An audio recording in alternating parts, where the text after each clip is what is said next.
एक ऐसी बीमारी जिसका इलाज बड़े ही अजीब ट्रीटमेंट से किया जाता है। गाइज, ये एक रियल लाइफ साइकोलॉजिकल मूवी है जो कि world famous neurologist Sigmund Freud के साइको एनालिसिस जैसे अजीब ट्रीटमेंट पर बेस्ड है, जिसे ए डेंजरस मेथड भी कहा जाता है। और कार्ल यूंग जर्मन साइकाइट्रिस्ट ही वो इंसान थे जिसने सबसे पहले इस ट्रीटमेंट का, इस मेथड का सबीना स्पिलरेन नाम की एक पेशेंट पर यूज किया और आगे चलकर वही पेशेंट एक साइको एनालिसिस्ट बनी।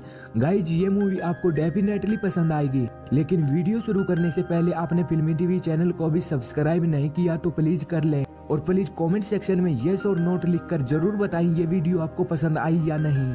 मूवी की शुरुआत होती है 1904 स्विट्जरलैंड से और तभी हॉस्पिटल में सबीना को लाया जाता है जिसे हिस्टेरिया की बीमारी थी। इस बीमारी में पेशेंट हंसना और रोना जैसी एक्टिविटीज एक साथ करने लगता है और इस हॉस्पिटल में सबीना का केस डॉक्टर यांग देखते हैं, जो कि सबीना की कंडीशन देखकर उस पर वर्ल्ड एसोसिएशन टेक्निक का यानी साइको एनालिसिस मेथड का इस्तेमाल करते हैं। इस मेथड में डॉक्टर पेशेंट के पास्ट के बारे में पूछते हैं ताकि वो पेशेंट के बीमार होने का कारण जान सके। World association method doctor Freud की थ्योरी पर बेस्ड था। ये सिर्फ उनकी एक थ्योरी थी, इसलिए इस मेथड को ज्यादातर डॉक्टर यूज नहीं करते थे। खैर, डॉक्टर यंग सबीना पर इस मेथड का यूज करने लगे और सबीना से उसके पास्ट के बारे में, उसके बीमार होने की शुरुआत के बारे में पूछने लगे। इस दौरान डॉक्टर यंग सबीना के पीछे बैठते थे ताकि वो डिस्ट्रैक्ट न हो और वो फ्रेंडली होकर अच्छे से पास्ट के बारे में बता सके। इस दौरान डॉक्टर यंग को पता चला कि सबीना की इस हालत का जिम्मेदार और कोई नहीं बल्कि उसका खुद का ही पिता है, क्योंकि बचपन में एक बार सबीना की गलती से एक प्लेट टूट गई थी, जिस वजह से उसके पिता ने सजा के तौर पर उसके कपड़े उतारकर उसके पीछे मारा था और तब से उसके पिता उसकी सभी गलतियों पर उसके पीछे मारकर सजा देते थे। इस तरह के बुरे बर्ताव से सबीना को काफी बुरा लगता था, लेकिन कहीं न कहीं उसके अनकॉन्शियस माइंड को वो अच्छा लगने लगा, उसके प्रति वो एक्साइट होने लगी और जब सबीना बड़ी हुई तो उस सजा से वो और ज्यादा एक्साइट होने लगी। लेकिन कुछ टाइम बाद उस सजा का उसके दिमाग पर गहरा असर होना शुरू हुआ, जिसके बाद उसे ये बीमारी हुई। यही नहीं, सबीना के पिता एक बड़े बिजनेसमैन थे जो कि सबीना के अलावा अपनी वाइफ और दूसरे बच्चों को भी फिजिकली टॉर्चर करते थे।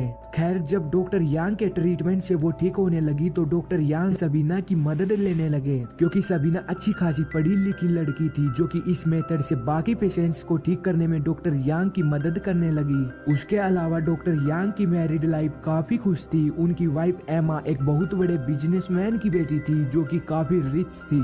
और फिर उसके 2 साल बाद सबीना के काफी हद तक ठीक होने के बाद सबीना एक साइकाइट्रिस्ट बनना चाहती थी, तो डॉक्टर यांग के कहने पर सबीना को हॉस्पिटल से रिलीज कर दिया गया, जिसके बाद वो मेडिकल की पढ़ाई करने मेडिकल स्कूल जाती है। और फिर इस मेथड की इतनी बड़ी कामयाबी के बाद डॉक्टर यंग काफी खुश थे और वो अपनी वाइफ के साथ इस मेथड के फाउंडर डॉक्टर फ्रायड से मिलने जाते हैं। लेकिन वहाँ उन्हें पता चलता है कि डॉक्टर फ्रायड के विचार सबसे अलग हैं। वो दूसरों की अपेक्षा अपनी बात को ज्यादा महत्व देते हैं और अपनी ही बात को सही और ऊपर रखते हैं। एक तरफ सबीना भी डॉक्टर यांग से अटैच रहती है, इसी के साथ वो डॉक्टर यांग से ट्रांसपेरेंसी अट्रैक्ट होने लगती है और वो अपने साथ बचपन में हुई फिजिकली अब्यूज फैंटेसी को रियल लाइफ में महसूस करना चाहती थी, जो कि डॉक्टर यांग को किस करने लगती है। पर डॉक्टर यांग उसे इग्नोर करते हुए अपने हॉस्पिटल आ जाते हैं। लेकिन यांग भी कहीं न कहीं सबीना से अट्रैक्ट थे, पर वो अभी इसके लिए तैयार नहीं थे। और तभी उसके पास डॉक्टर फ्रायड की तरफ से डॉक्टर ग्रोस आते हैं जो एक साइकाइट्रिस्ट थे। वो डॉक्टर यांग को बताते हैं कि वो किस तरह से काम करते हैं। वो अपने पेशेंट्स को वो सब कुछ देते हैं जो वो उनसे मांगते हैं, यहाँ तक कि वो उनके साथ फिजिकली भी होते हैं, क्योंकि उनका मानना था कि ऐसा करने से उनके पेशेंट्स फ्रीडम महसूस करते हैं। और यही सलाह वो डॉक्टर यांग को भी देते हैं कि आपको अपने पेशेंट्स के साथ फिजिकली होना पड़ेगा, उन्हें फ्रीडम महसूस करवाना पड़ेगा।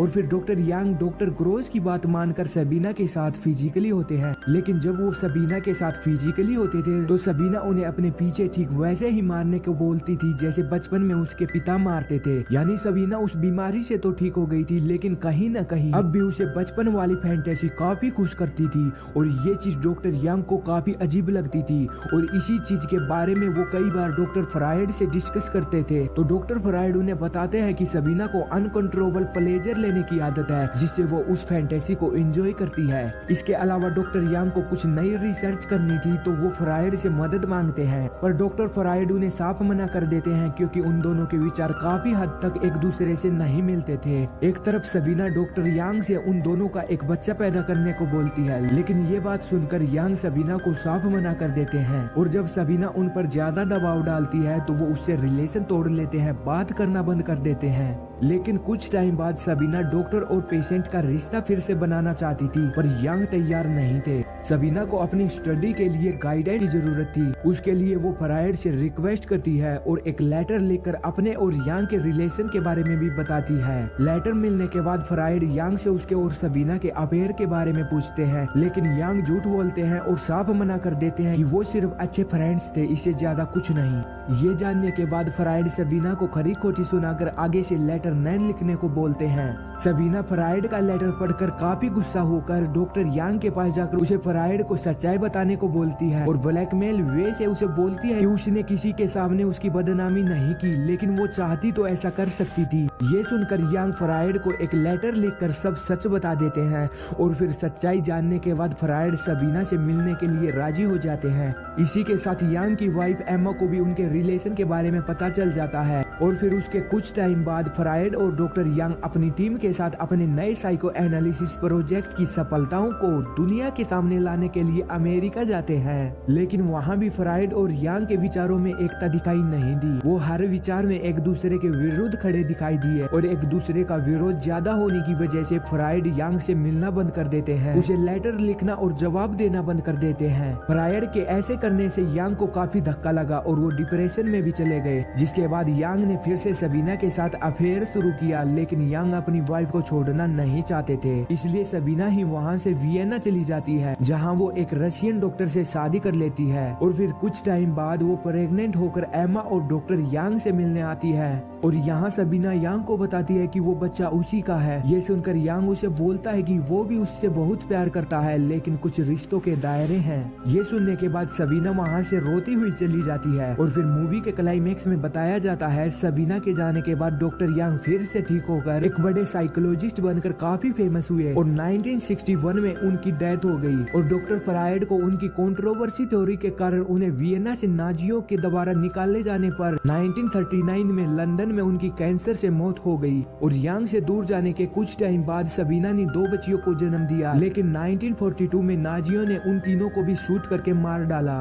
अब प्लीज वीडियो को लाइक करके फिल्मी टीवी चैनल को सब्सक्राइब करना मत भूलना और जल्दी ही मिलेंगे एक और अच्छी वीडियो के साथ। तब तक अपना ख्याल रखना, बाय बाय।